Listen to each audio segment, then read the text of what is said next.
of what's going on. But I don't do those two things at the same time. Always. Is a man of unquestionable integrity. He has never left to refute all his tears. He has successfully disproved rumours that he stole gold cups from his student course at Utah State University, dismissed critics who claim he lists the Trump World Tower as being 24 taller than it actually is, and has definitively shown that his private jet is not just a plane that he borrowed from a friend who allowed him to print his name on it. Right, he did one of those things, I reckon. I reckon he nicked the golf clubs and claimed that he didn't. Not as far as we know. Sorry. Oh, that's it. In that case, he hated a plane with very many. Not as far as we know. At the other end of the honesty scale, we have Michael Palin, the Bishop of Durham, and Sue Perkins, none of whom can be trusted. Apparently, Michael Palin has never actually left the country, really with a green screen. The Bishop of Durham isn't really a bishop, and I can confirm that Sue Perkins is officially amongst the world's biggest women, because as chair of Just a Minute, she has supported claims against me which are demonstrably untrue. I would never ever display those traits of repetition, deviation, hesitation, or hesitation. It was officially against the law for women to lie until 1978. The ladies are really making up for it now, though. In fact, scientists at Queen Margaret University College, Edinburgh, revealed that women are better liars than men. Yeah. Oh, yeah. Yeah.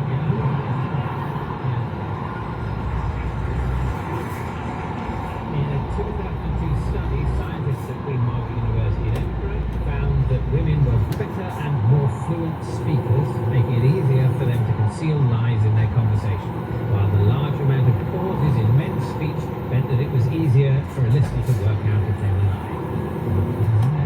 The world of show business is a very honest place, and all film plots are entirely true, with only 3 exceptions. The ship that inspired the film Titanic is happily still afloat and currently serving as the Isle of Wight ferry. All the President's Men is actually about none of the President's Men, and the story that inspired the film Saturday Night Fever was completely made up. After all, why would you go out on Saturday night? That's when strictly's on. Well, I think Saturday Night Fever story was made up. Yes, so that's a truth. It is a truth, yes. I applaud.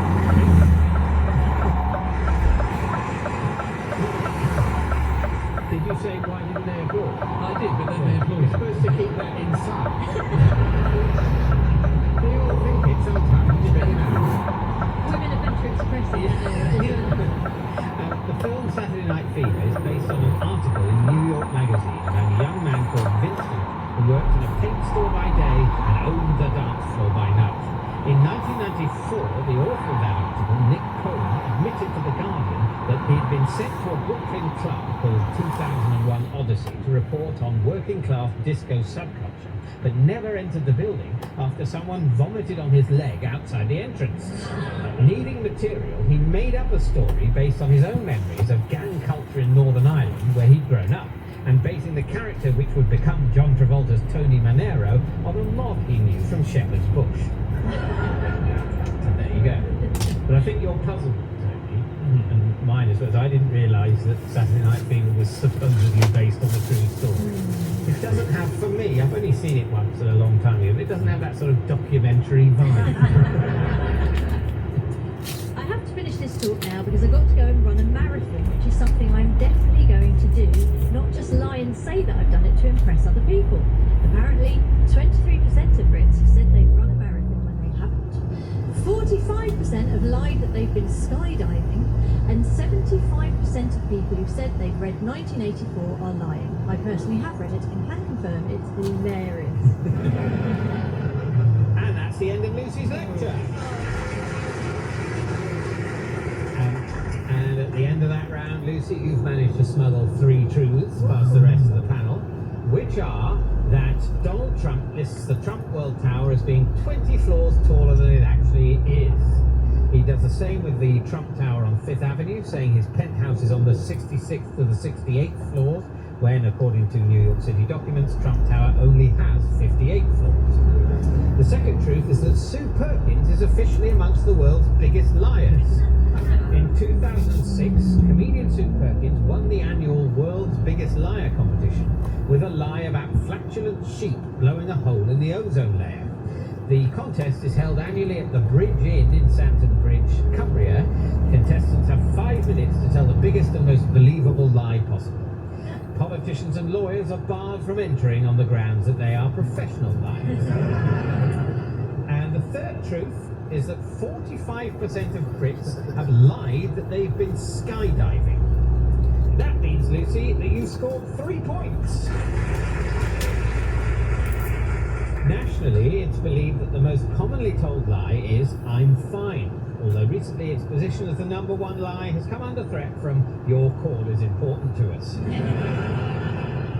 It's now the turn of Tony Hawks. Your subject, Tony, is divorce, the legal dissolution of a marriage by a court or other official body. Off you go, Tony. There are 5 reasons for divorce, but the main one is a hot climate. This is because people become hot-tempered and see each other in swimsuits far too often. They also see other people in swimsuits far too often. The country with the 3rd highest divorce rate is Sierra Leone, and in second it's South Africa. And many couples fly out to the Maldives to get divorced on the beach. Perhaps that's why it comes in at #1 in the divorce charts. According to medieval Scottish law, a woman could divorce a man if he snored excessively. Lucy. Not that I'm saying it should still be law. But yeah, No, not true. According to medieval Welsh law, women could divorce their husbands if they had bad breath. Justin. I'm going to go for that one over the snoring. That is true. Yes. In medieval Wales, women had the right to leave their spouse on the grounds of impotence, leprosy, or stinking or bad breath, as any of these conditions could affect the couple's ability to procreate, a vital marital duty in medieval society. At the same time, a husband could divorce his wife if he caught her emerging from the same bush as another man. Left-handedness in a wife was grounds for divorce in Japan, and in France, women could divorce their husbands if they washed too much. In 2007, Nicola Jones of Denbigh, Wales, divorced her husband of 12 years due to his all-consuming obsession with Star Wars. Zoe. Yeah, you get them, don't you, those nerds? And I think if I was married to somebody who was more into R2-D2 than me, then I would divorce them as well. Well, unfortunately, that wasn't true. But it's the sort of thing that might have happened. Ms. Jones insisted on serving the papers on her husband personally with the words, "May divorce be with you."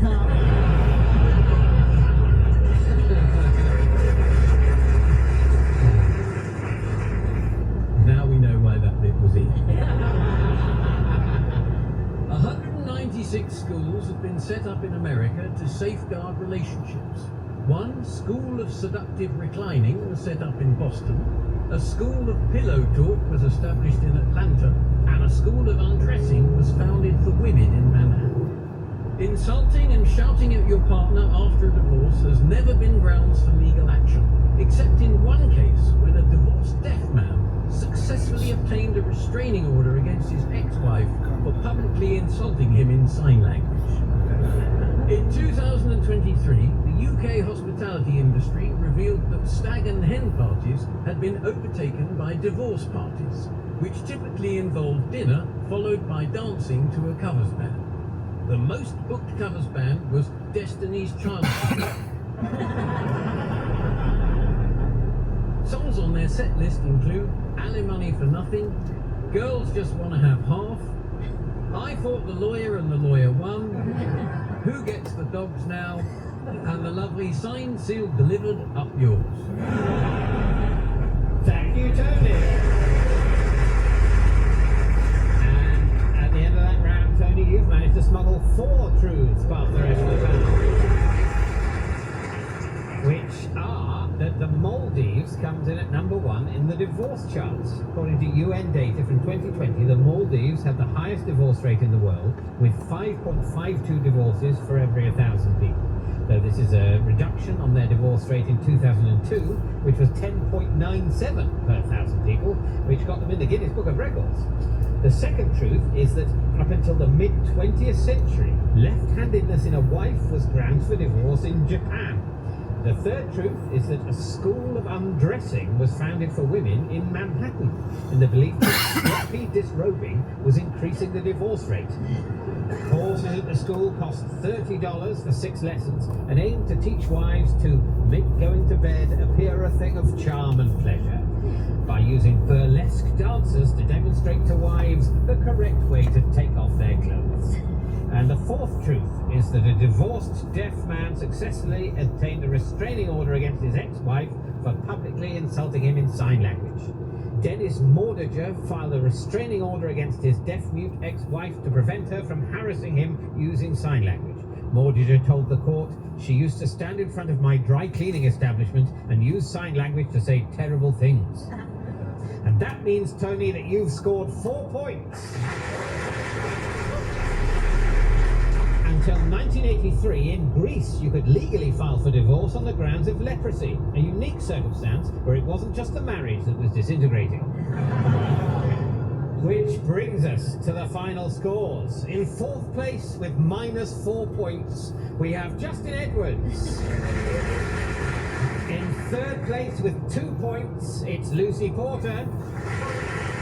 In 2nd place with 5 points, it's Zoe Lyons.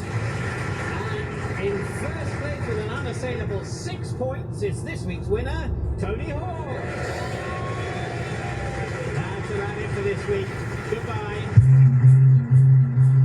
The Unbelievable Truth was devised by John Naismith and Graham Garden and featured David Mitchell in the chair with panellists Tony Hawks, Justin Edwards, Zoe Lyons and Lucy Porter. The chairman's script was written by Dan Gaster and Colin Swash and the producer was John Naismith.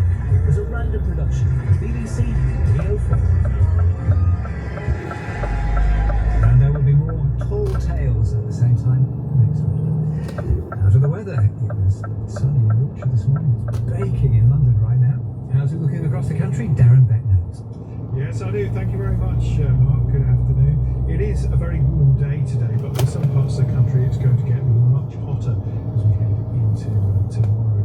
But today it's dry and there's a lot of sunshine for many parts of the country. There's still a bit of cloud that's working its way across the Midlands and Wales, but further south the cloud is breaking up, and that misty low cloud that we've seen along the south coast through the English Channel should be moving away as well. So we get an east or southeasterly breeze.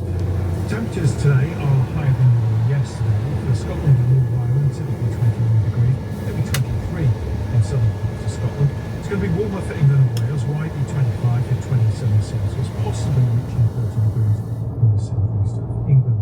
It's going to be very warm overnight tonight and comfortable night for sleeping as well. There could be 1 or 2 thunderstorms approaching the southwest of England this evening that could spill into Wales, perhaps the Midlands, but more especially later in the night up towards Scotland.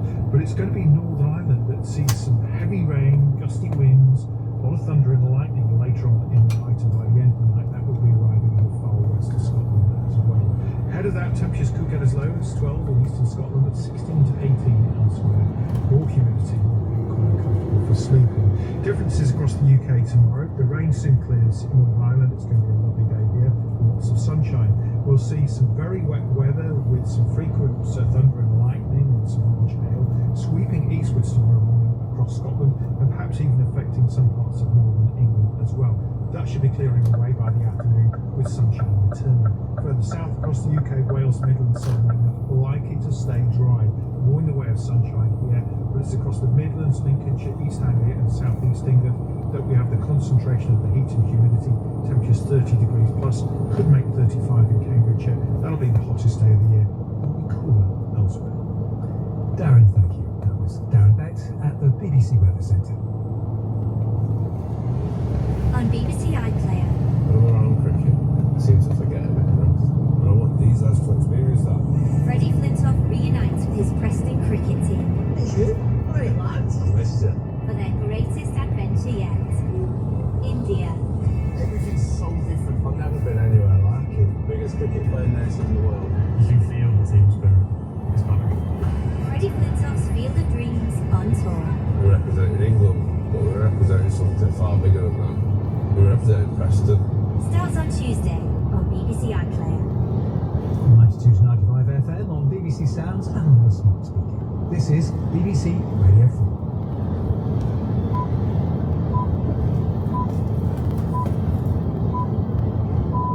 Welcome to the world this weekend. This is Edward Stone. As President Zelensky confirms Ukraine's cross-border offensive into Russia, we have a Ukrainian MP's reaction. We showed to the world that we're capable to attack and to fight back. And for the first time from the Second World War, part of Russian territory is occupied by a foreign country. Nervous days for students as they await this week's exam results. Some universities may be feeling anxious too. This year's recruitment round is one of the most important in living memory. There will not be enough students to go round, I think. How will falling applications affect higher education? The man who chaired the last big review of the sector joins us live. And Banksy has spent the week trying to cheer up the public as he succeeded. This is the best thing that's ever happened in Cricklewood. Let's hope he comes back. Definitely. The Russian army says it's halted an advance by Ukraine near several settlements in its Kursk border region. The surprise cross-border offensive by Ukrainian forces is into its sixth day. Moscow has vowed a tough response. Our security correspondent Gordon Carrera reports. The governor of Russia's Kursk region said 13 people were injured when a Ukrainian missile hit a residential building.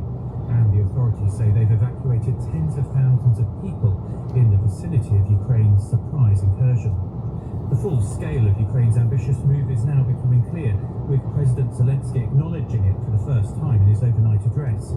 Kyiv launched the offensive on Tuesday, and officials have suggested that thousands of troops as well as tanks are involved, with the aim of stretching and destabilising the Russian military, which was seen as enjoying the upper hand in recent months. Moscow has responded by describing events as a terrorist operation and promised a tough response. 2 people have died after a boat carrying migrants got into difficulty in the channel. Around 50 other people were rescued. Simon Jones reports. After a period of windy weather in the channel, in the early hours of this morning, conditions improved and several boats carrying migrants launched from beaches in northern France, heading towards the UK. One boat carrying more than 50 people got into difficulty off the coast of Calais. Several people ended up in the water. Despite a large rescue operation, 2 of them could not be saved. Searches of the area are continuing. More than 20 people have died this year attempting to cross the world's busiest shipping lane in dangerously overloaded dinghies. Israel has ordered the evacuation of more parts of Khan Yunis in southern Gaza, saying the areas have become dangerous combat zones. Tens of thousands of Palestinians are affected. Last night, the US Vice President Kamala Harris criticised the number of civilian deaths in an Israeli airstrike on a school compound it says it was housing a Hamas command centre. A local hospital director says 70 people died. Thousands of people have filled the stadium in Rwanda's capital Kigali, where Paul Kagame is being sworn in as president for a 4th term. He won last month's election with over 99% of the vote. Mr. Kagame's overwhelming victory gives him another 5 years in office after 24 years in power. He's credited with bringing stability to Rwanda following the 1994 genocide. However, rights activists say the election result is a stark reminder of the lack of democracy in the country. There's been more medal success for Team GB on the final day of the Olympics. The cyclist Emma Finucane took bronze in the women's sprint, and in the last few minutes, the British weightlifter Andy Campbell has also won a bronze medal. Team GB now have 65 medals, one more than they won in Tokyo. Katie Gordon has a roundup of the action from Paris. There were remarkable scenes of the women's marathon where Sifan Hassan won gold for the Netherlands with a sprint finish. It came just days after she won bronze in the 10,000 metres and bronze in the 5,000 metres. British hopes in the modern pentathlon were his after the defending champion Kate French was forced to pull out due to illness. Her teammate Karenza Bryson came 9th. And at the velodrome, Emma Finucane won bronze in the sprint, her 3rd medal of these games. It's just been confirmed that an artwork of swimming fish that's appeared in London is by the artist Banksy. The design is different to his previous stencil works across the city. It's on a police box, creating an impression of a giant fish tank. culture reporter Yasmin Rufo is at the site in the City of London and sent this report. It's 7 in 7 days for Banksy, as another painted animal has popped up in London. But this one is slightly different. The school of fish on Old Century Box has been painted with more detail compared with his other black sentinel animals we've seen this week. The Bristol-based artist said on Monday he was behind an image of a goat on a West London building. And has since came paintings of elephants, monkeys, a wolf, pelicans, and yesterday, a stretching cat. Speculation on the meaning of these animals is rife, but Banksy is yet to comment. That was our culture reporter Yasmin Rufo. І сьогодні кілька разів вже доповідав Today, I received several reports from Commander-in-Chief Sierski regarding the front lines and our actions to push the war into the aggressor's territory. I am grateful to every unit of defense forces ensuring that.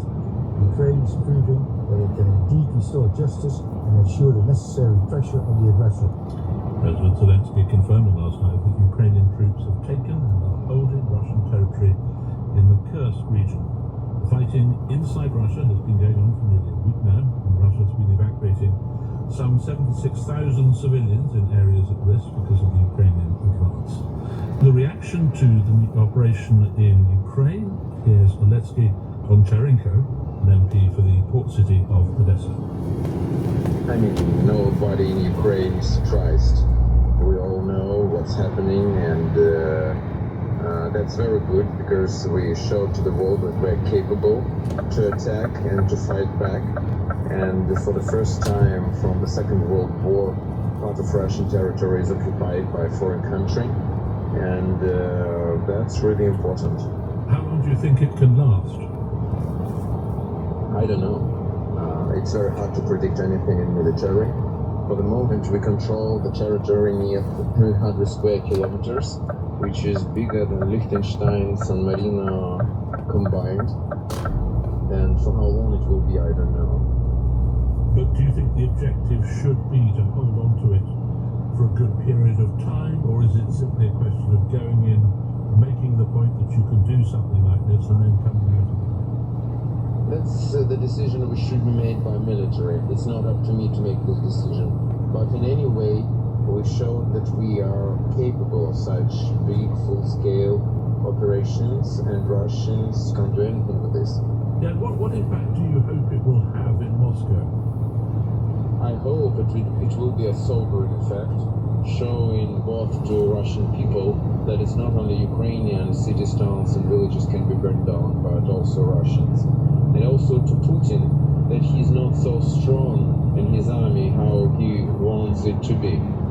Internally, you say it's had a very great impact on the national mood. It's encouraged people. Yes, definitely. It's boosting morale. In the war, it's very important to have successes. It's a success and it's important for people. And what about to your relations with the West? Do you think part of the strategic intention here is that it sends a message to the West that Ukraine is still very much in the fight? In the end of the day, the most important thing is strength. Nobody wants to be allied with weak, and everybody wants to have as allies strong partners, and Ukraine once again confirmed itself a strong and reliable partner. Do you think that, or are you at all concerned about the possibility that some Western allies of yours may worry that this kind of act which escalates tension could actually provoke a wider war, that it might actually be damaging in that sense? No, I don't think so, and quite opposite. I think one of good things about the events of this week is that Ukraine clearly showed to the world that all this blah blah blah about Putin's red lines is just blah blah blah. For the first time in 80 years, Russian territory is occupied, and what? What is the furious and something unbelievable reaction? We see nothing, absolutely nothing, just some mumbling from Putin. So that's, I hope, will show our partners they should not be afraid of Putin.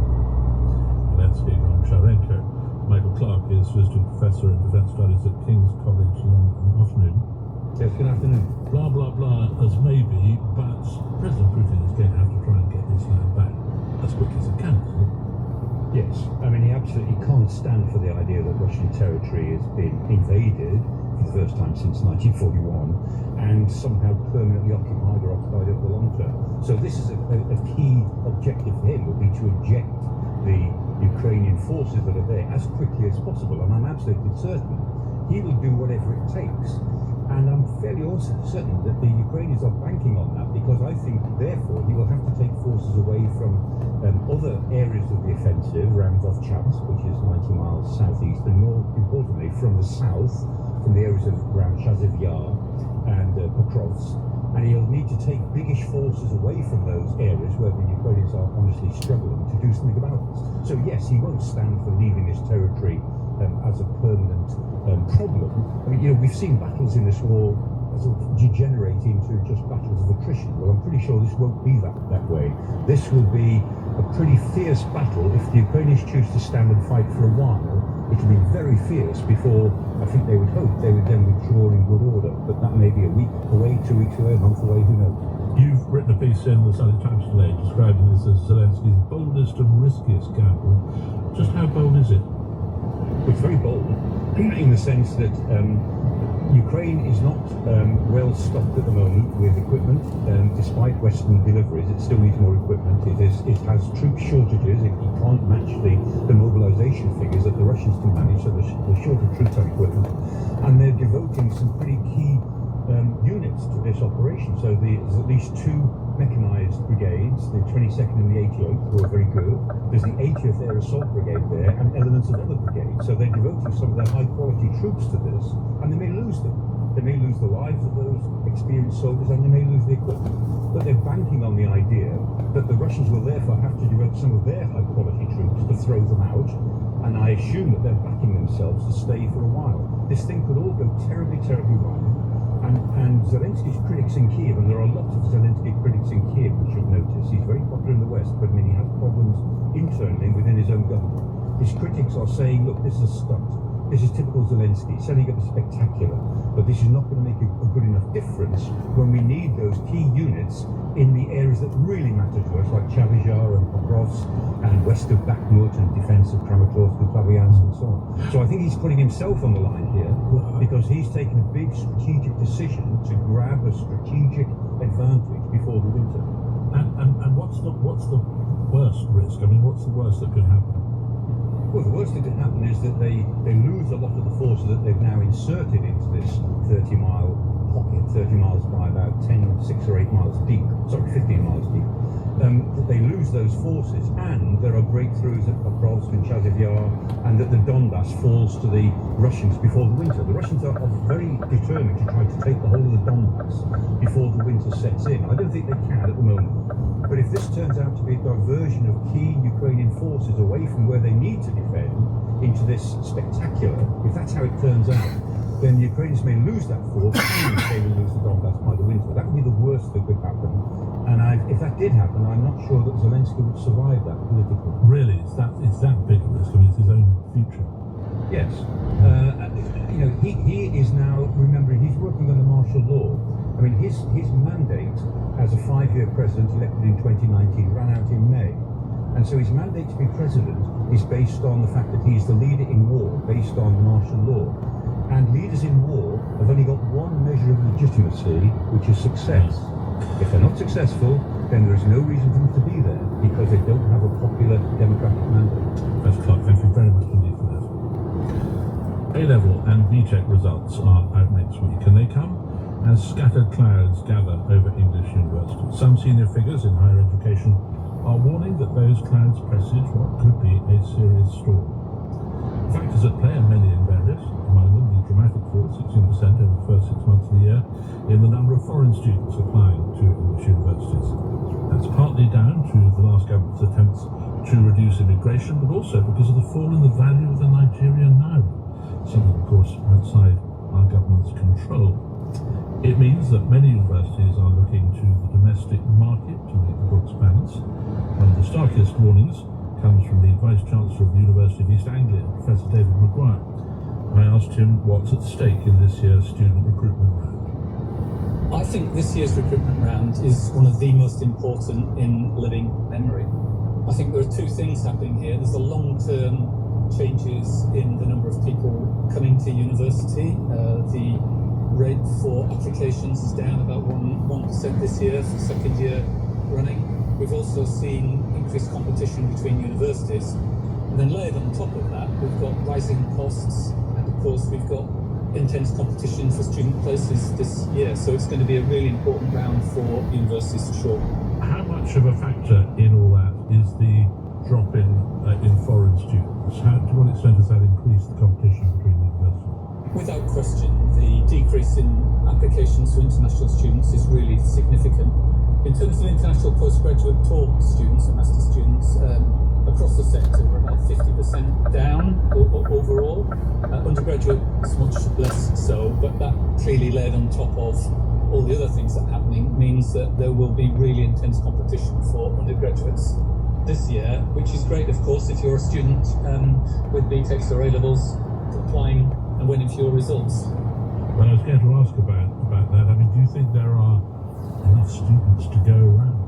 Well, I'm concerned. I don't think so. If you use the analogy of musical chairs, it's clear to me that when the music stops and everyone sits down, there will be some people without a chair. There will not be enough students to go around, I think. Lots of universities, and all major universities have made a business plan a few months ago that will include predictions about the student recruitment level, the biggest single determinant on financial success for the vast majority of universities. And come the end of September, when everything's totted up, I don't think enough universities will, all universities will have enough students. Well, how serious are those likely problems, do you think? I mean, do you think we could see universities closing or merging? I'd say possibility, but I think we're a bit away from that yet. I think more likely is to what extent will lenders extend credit facilities, and to what extent can people generate enough cash through activities to pay staff and do other things as well, and whether financial institutions or the government will help. How widely do you think the pressures that you're talking about are spread in the sector? Is it just those, if you like, at the bottom end, or is it everywhere? Well, I think it's evenly spread. I don't know a single vice-chancellor who's not concerned about their finances. I think it's geographically spread as well. I don't think these problems are equally spread across the country. Geography does matter in all of this. There are areas where the proportion of people applying to university is lower, for example, in the northeast of England, and there are areas where there's much more intense competition, for example, in London. But I think anybody who says that they're not concerned about this or not worried is not really telling what's on their mind and really being entirely honest. And you mentioned the government's response. What do you think they should be doing? Well, there are some things. We know that the Office for Students are actively looking at university finances, and their analysis shows that a large number of universities, tens of universities, are running a deficit right now, and within just a few years' time, by 2027, as many as 80% will have a deficit. I think also the government privately must be concerned about this. We know that when Sue Gray was advising the then opposition, now Labour government, a fall of one or more universities was on the top 5 risks for an incoming government. So even though they may be in public saying they won't help, I'd be very surprised if they're not assessing risk and thinking of contingency plans. David McGuire there with the overall picture. There are also some worrying trends in the detail. Dr. Joe Saxton is the Chief Executive of UCAS. We're seeing overall there's a percentage point decline in the total number of people who've applied to university this year. But actually, if you scratch the surface of that, the number of 18-year-olds who've applied is the second highest ever on record. Where we're seeing decline in applications is from mature students. That's the bit that really worries me, and I think will be a big concern to policymakers, because it's typically those mature students, so applicants who are over 19, who tend to choose courses like healthcare allied subjects like nursing, or public service courses like teaching, and so that's a real concern for our nation that there's less interest in those. But it's one of those things that if you track it over time, you see a strong link between low unemployment and mature applications to university. So when unemployment is low, those more mature people are basically choosing workplace instead of study. And almost everyone we spoke to that's raised the issue of the current freeze on university tuition fees. Vivian Stearns, Chief Executive of Universities UK. We're a bit worried that there might be a small number of institutions for whom the decrease in both domestic and international applicants could put them in a very difficult set of circumstances, and that's what we've been talking to the government about. The bottom line is it's a system that needs a bit of attention because it's a bit like a kind of slowly boiled frog. Over the last decade, the amount of money universities receive to teach students hasn't increased, whilst inflation has gone up quite a lot. And we've got to stop boiling the frog because otherwise we're going to get into a bit of difficulty. What have you got in mind? In England, the simple, straightforward thing that government needs to do quite quickly is at least link the undergraduate tuition fee to inflation. I think they should do that at the same time as linking maintenance support to inflation, because that's also been eroded. But going forward, we've got a system where a very high proportion of the costs of going to university are shouldered by the graduate, and there is a very strong argument for government to step back in and put more upfront funding through teaching grants to minimise the extent to which you have to kind of pile more debt on graduates. Vivian Stearns. Philip Auger chairs the Post-18 Education and Funding Review published in 2019. That was the most recent government review to higher education, and it was set up by the then Prime Minister Theresa May. Good afternoon. Good afternoon. Clearly a complex picture, and I suppose it's not exactly news that a sector is complaining about a lack of money, but do you think this time they are ringing alarm bells that deserve to be rung, that there really is an issue here? It's a difficult one. The university sector has got a very powerful voice and have a very effective lobbying organisation, and they've made a lot of noise over many years. But I do think on this occasion there really is an issue to be addressed, and I think that issue can only be addressed, frankly, by more money. Right, and that means putting up tuition fees. There are 2 or 3 ways you could do this. You could put up tuition fees.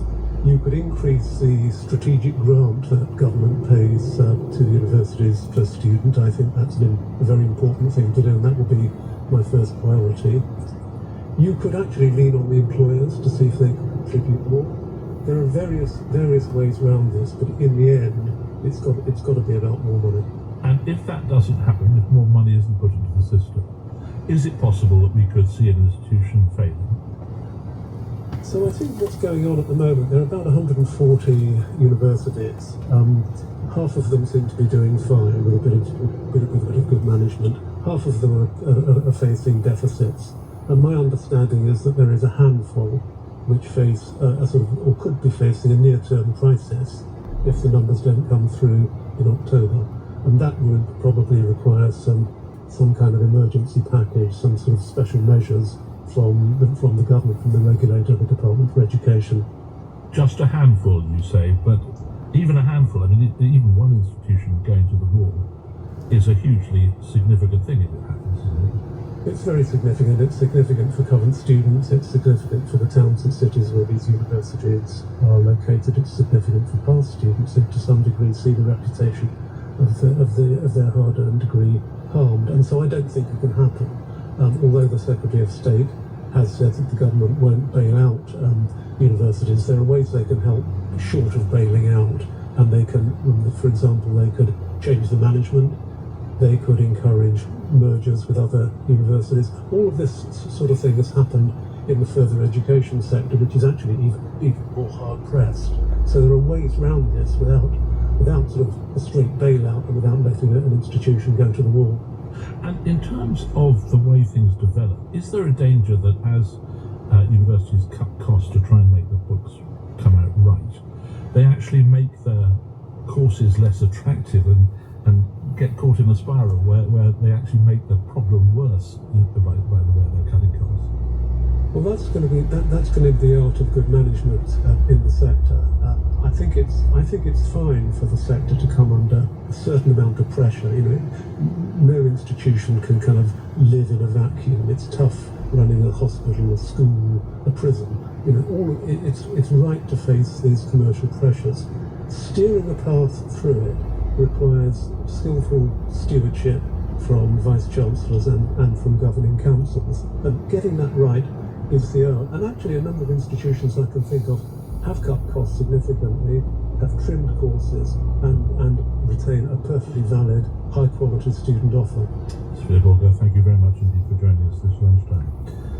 Street artist Banksy has dropped a strong hint he's not finished with his sequence of the jungle animals that have been popping up all over London on a daily basis over the past week. He usually confirms the latest location at 1 o'clock, and I can reveal, actually I think we revealed this in the news this lunchtime, that the latest offering is swimming fish on a police box in the city of London. I went to see his first offering this weekend. I am in Cricklewood on the Edgware Road, just up from Lidl, and I'm standing in front of an image of a cat stretching downwards with what might be a chain around its neck, and just before we arrived here it was identified by the street artist Banksy as a genuine work. I'm with Helena Poole, who used to work for the auction house Sotheby's and is now at the My Art Brokers network. What do you make of it? Well, I think it's a really interesting piece. Banksy typically uses a stencil, and actually the pieces that we've seen this week are far more simplistic than other works which he's done. What I find really interesting about the work is it does appear to have a chain around its neck, but that chain also almost blends in with the grain of the wood. It doesn't really stand out in a way that one might expect. It makes you think that perhaps it's almost been so caged up for so long that it's unaware that it's been caged. And you know, these kind of markings, are they, and this kind of pulling down of the structure, is it seeking to escape, or is it just kind of very happy in the space in which it's living and are kind of unaware of the wider society? I think there have been comments around him just if Banksy's just kind of, we're all just scratching at the surface of meaning, and I think perhaps in the simplicity of his works he's maybe suggesting that we really are. Could it have something to do with the practical demands of sticking something up quietly in the middle of the night so no one notices? I think it could well do, but then he's also done that with incredibly complicated pieces. The stencils that he uses, they'll be all you produced in a studio prior to coming out, and then it's just a matter of putting them up, using the spray paint to create the image. And he also works as part of a team. I know there were some pictures taken of two individuals on a cherry picker van, one of which is meant to be Banksy himself. And he's not there doing it there entirely by himself. He does have a team around him who are creating these images with him too. And a quick final word on this particular picture. I noticed you turned it into a leopard or a panther, not a cat. The fact that it's chained up makes me feel like it's probably a panther or a sort of a big cat. Obviously we don't have any identifiable markings. He's previously depicted leopards in his work, but it makes me think that it's a big cat. It's got some power behind it, as opposed to a household pet. One of the images was nicked. It was on a satellite dish. It was, which, I mean, one laughs, but they're worth a lot of money, these things, aren't they? I mean, the Banksy market is, certainly, he's one of the most major artists in, producing works in the UK right now. For these pieces which are stolen, no work, Pest Control are the authenticating body for works by Banksy, and no work which is stolen will ever receive the Pest Control certificate. Banksy makes these works for the public domain to largely stay in the public domain. Well, attracting lots of attention, this picture. Let's ask a couple of the people who come to see with it what they make of it. Hello. Well, I just want to know what you make of the picture. It's amazing that it's in Cricklewood. So it's good, yeah, it's a nice gesture for the community, isn't it? And it stays there. What do you think of it? It's amazing, I really do, and it's in Cricklewood. I can't believe it. This is the best thing that's ever happened in Cricklewood. Let's hope he comes back. Yeah, definitely. Yeah. It's nice to actually see some live Banksy work that's available to the public and everything, and I was able to get here before people tried tearing it down. Yeah.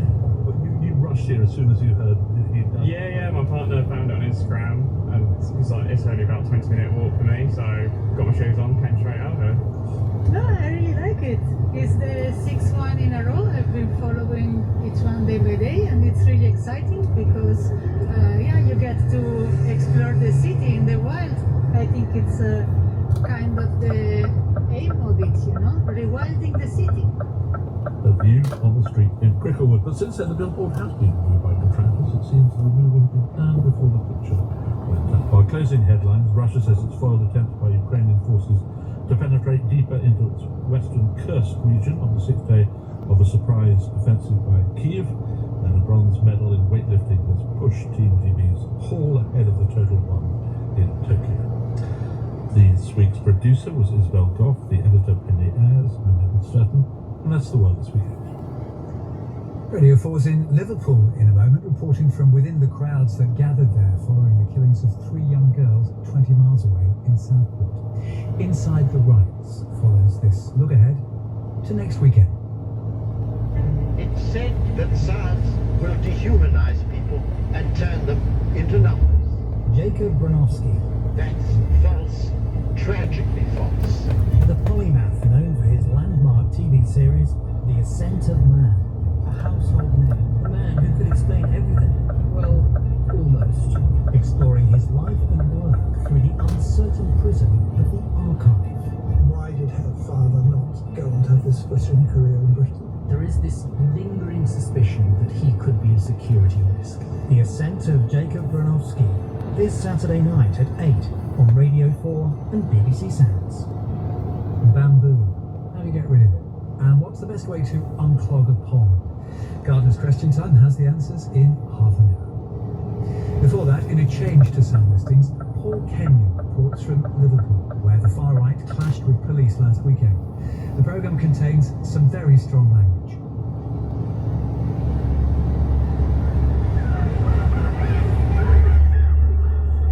I've covered far-right marches and violence since the days of the National Front and British National Party in the 1980s, but the recent riots look like nothing I've seen before. The numbers involved, the demographics, the broad range of affiliated groups and grievances, the geographical spread, all very different.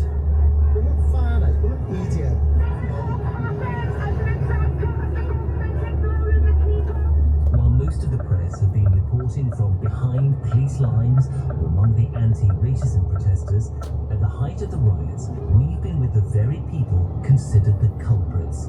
This is a snapshot of one weekend in Liverpool.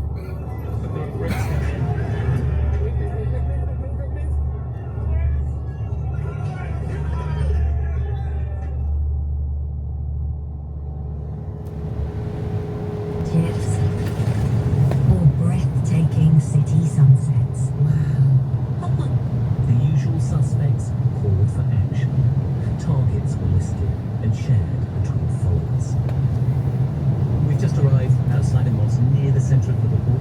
There's a police plane circling overhead and quite a few police on the ground here. And this has been advertised today by far right. There's something that could be an explosive protest. The noise is from the counter-protesters. The so-called far right are thin on the ground. A handful of hooded teenagers skidding around on bikes. An irate mum finger-jabbing, kids in tow. A few pale, glaring youths. And watching from the sidelines, the well-turned-out dog walker called Alan, standing beside his pensioner friend, Derek. Do you know what it's about? Yeah. It's not about Southport thing, it's the government. So all the things. Something like what? What do you want to see done? Give us our country back. You know when the war was on, there's a picture of a fella singing, your country wants you. Give us it back and we'll do it, because everybody's racist now. At one time, it was only a few, but now, I think everybody's sort of saying, No, but they're saying they're racist, but they're not racist. It's just the way it's got that way. Do you have some sympathy with some of these guys who are coming out to protest? Of course I do, because it's not about violence or anything like that. It's about the way the country's being run. Alan and Derek are distrustful of mainstream media. They don't believe we're telling them the truth about what happened in Southport. I don't listen to the news anymore. Will not watch it. Full Why? stop. Because there's so many lies policies, stuff like that, what have been proven wrong and stuff. You know, you don't know what's right anymore. Do you think that all this at the moment about saying this guy is actually not a migrant and he's not a Muslim, and all things you've heard, do you think those are lies? Could be. I'm not 100% sure anymore, because you don't know what to believe anymore.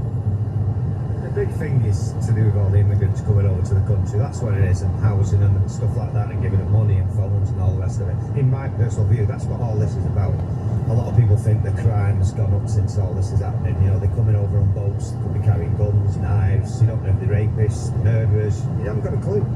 And that's why this is going on, and that's why it's going on everywhere now. And I think it will escalate until someone's done about it. The escalation would come sooner than we thought. Saturday morning, we're in the centre of Liverpool on a beautiful sunny morning outside St George's Hall, which is this really grand neoclassical building. And there's a huge crowd here. There are two demonstrations that we're aware of. The first at 1 o'clock at St George's Plateau, which is where we are now. And from 2 o'clock, the pierhead near the Liver building. And that will attract, apparently, far-right protesters. But you know, what is certain this morning is that the police have imposed what's called the Section 60 on this area of central Liverpool, and that means they have additional powers to stop and search. So in other words, the police are expecting something to happen this morning. This crowd at St George's Hall are largely left-leaning. There are red flags, anti-fascist flags, Palestine flags, even a communist hammer and sickle. They're a broad church, difficult to label. Perhaps they're best defined by opposition to racism and what they consider the far right. We'll call them the counter-protesters. Addressing them from the grand stone steps, a local MP, Ian Byrne. I think we all have to go into our communities, into the pubs, into the bookies, into the community centres, into the schools. We need to make sure that our neighbours and our colleagues in there are listened to. This city is built on unity. This city is built on solidarity, working class solidarity. These terrible events of what we see, let some good come from it. Let's come together and let's defeat the far right. Solidarity never built. It might have finished there.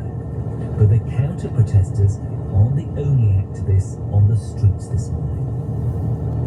Right, we're just on our way across the city centre in Liverpool because we've just got some intelligence that down at the Liver building, the police are facing some trouble from some of these potentially far-right protesters.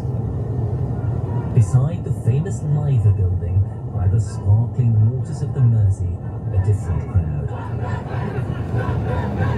When I reported on far-right rallies in the 80s and 90s, it was all swastikas and skinheads. Today, there are mums with toddlers and pushchairs, pensioners in holiday wear, young, well-dressed professionals. Most are bound together by their dislike of recent immigration policies, so we'll call them anti-immigration protesters. And they gathered at the foot of a stone monument where there's a microphone and sound system and a queue of disgruntled speakers. What about all homeless and stepping on the heads of all homeless to get into a hotel room? Yes. What about that? Who's going to stop that? Get them out! They're laughing at us! They're laughing at us! They're laughing at us! They need to listen to us! Where's the border? Where's the border? Where's the border? Just like America! Just like America's finding out in the Senate right now over the border crisis! We've got the same border crisis! America's doing something about it! Now the UK needs to do something about it!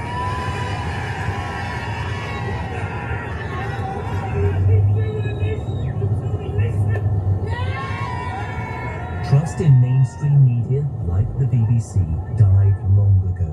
Many here view us as part of the deep state, in cahoots with police and government, contorting news and covering up inconvenient facts. They turned instead to social media influencers for their news. It's time to be your life! It's time to be your life! I think we've all realised by now, the media are on our own. We are the media! Make sure you record everything! And let's get it out there! With the mainstream!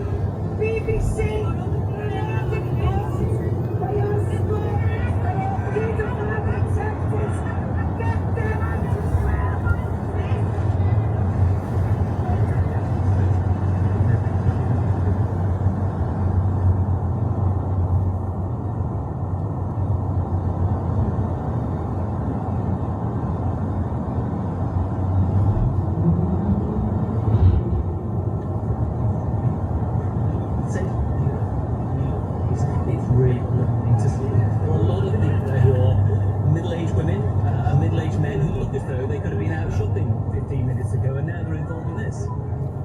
People yell that the BBC has covered up scandals, that it harbours paedophiles, that it has a secret agenda, and so they can't trust it on big stories like Southport. The mainstream media often offers correctives to some of the narratives, the false narratives, that are going around. So correcting the fact that the attacker was not a Muslim, as soon as the BBC does that, it becomes part of the enemy.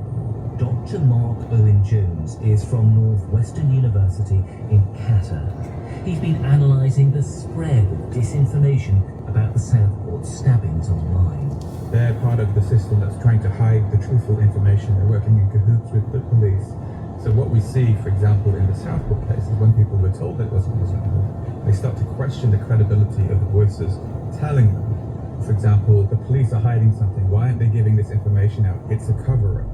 I think many of those who actually engage in the streets aren't necessarily consuming the counter narratives, and when they are, they're dismissing it through these kind of methods. I think that horrible combination with the emotional nature and the very tragic events creates a sense of like a lynch mob attitude where people want justice and people are baying for blood. Many get their news instead from people they consider independent journalists, crusading against the so-called deep state. Social media influencers who've garnered many millions of followers pushing alluring counter-narratives.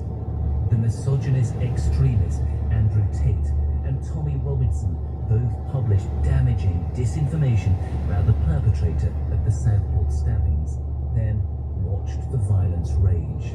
And there were other darker forces at work, eager to amplify the myth. I think one of my favourite analogies of disinformation is that someone who engages in this will look at a country as if it was a patient. You know, you look for the sick point, the weak point, and instead of treating it like you're a doctor, you make it worse. So if, for example, you identify the weak point as immigration or multiculturalism, then you will attack that and make it worse, right? So that's the nature of how the campaigns often operate. Back at the protest, it's vitriolic but not violent. Then, without warning, the counter-protesters we'd seen earlier across town suddenly begin pouring down a side street towards the Liver building, chanting and finger-jabbing. Careful here, listen. Seriously. Because they're coming down. Right, so what's happening now is that these are two enormous crowds of very angry people on completely opposite sides of the political spectrum. One of them is walking down towards here. There are police in the middle, but I would say there are 200 or 300 on either side. I think the police will do really well to contain this because of the numbers involved and the fury involved. Now, the counter-protesters are waving banners and yelling slogans in their rivals' faces. There's missiles being thrown out and there are people swearing at each other on the road. People are throwing beer glasses and other missiles across. And actually there's quite a lot of incoming there. Both sides here are being confrontational. Both sides look to me as though they wanted to kick off in some kind of way. On this side of the police lines, there's a new, more menacing element pushing to the front.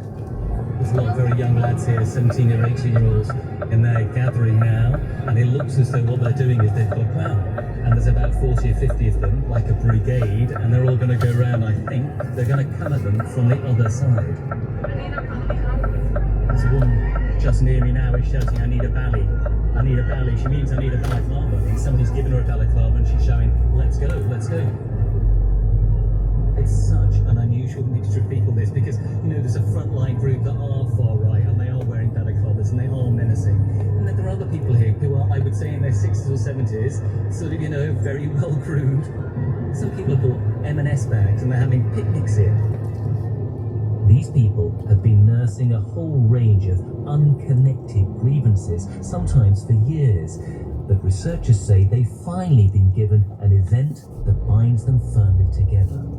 It's very interesting because the far right is incredibly splintered in the UK as well as in other countries. They have different ideological nuances, especially different tactics. There are various different influences that cater to different audiences, but they were coming together, especially in these riots. I'm Julia Ebner and I'm the leader of the violent extremism lab at Oxford University, and I specialize in radicalization, violence, terrorism, but also disinformation and conspiracy myths, especially in the online spaces. What has made this group of what we call far-right extremists, what's made them come together now? Yeah, they've been very splintered over questions such as the Ukraine war, the Russian invasion of Ukraine, as well as the global pandemic, conspiracy myths around that, as well as a lot of other topics. But in these riots, they've been reunited in their hostility towards the migrant community, towards immigration policies, and they all perceive this threat of what they would call an invasion of England or of the UK. This idea that white populations are gradually eradicated by non-white populations.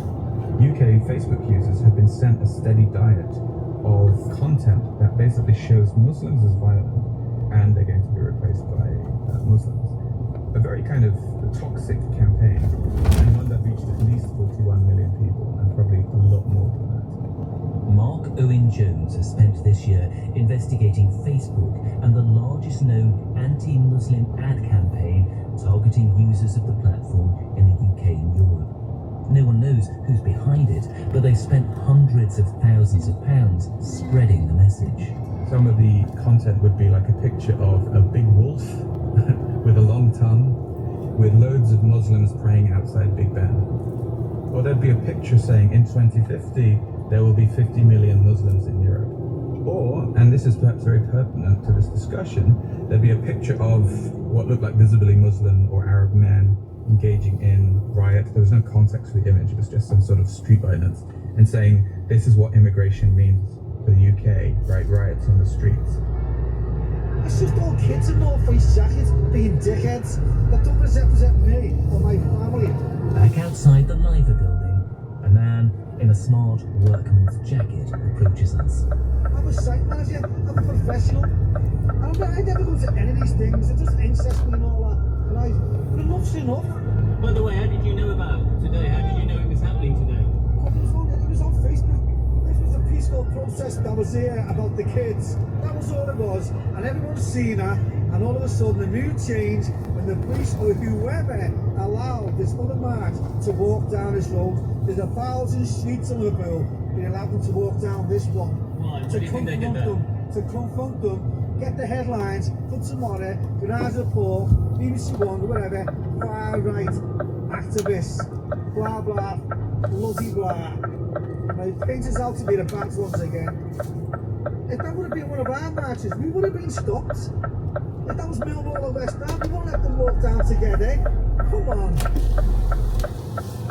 Merseyside police told us the anti-racism march wasn't an organised protest and there'd been no criminality or disorder, so they had no legal powers to stop them moving around the city.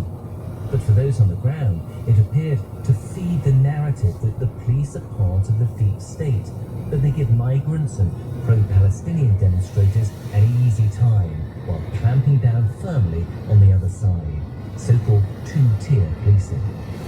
The anti-immigration rioters pursue their rivals towards the long road above the Strand, a 2-kilometre thoroughfare between the historic waterfront and the city centre, overlooked by Grade 2 listed buildings. Traffic is forced to stop as they surge into the road. In one engulfed vehicle, we see a woman clasping her partner's hand, paralysed with fear, trying to avoid eye contact with the rioters, while her children peer wide-eyed through the back window. There's a flare being let off in the middle of this now. Red mist sweeping across the crowd and across the Liver building as both sides, and it's acrid stuff, and both sides are still squaring up. The police are struggling to contain this. We hear the police dogs in the background now. They've got a lot of Alsatians here.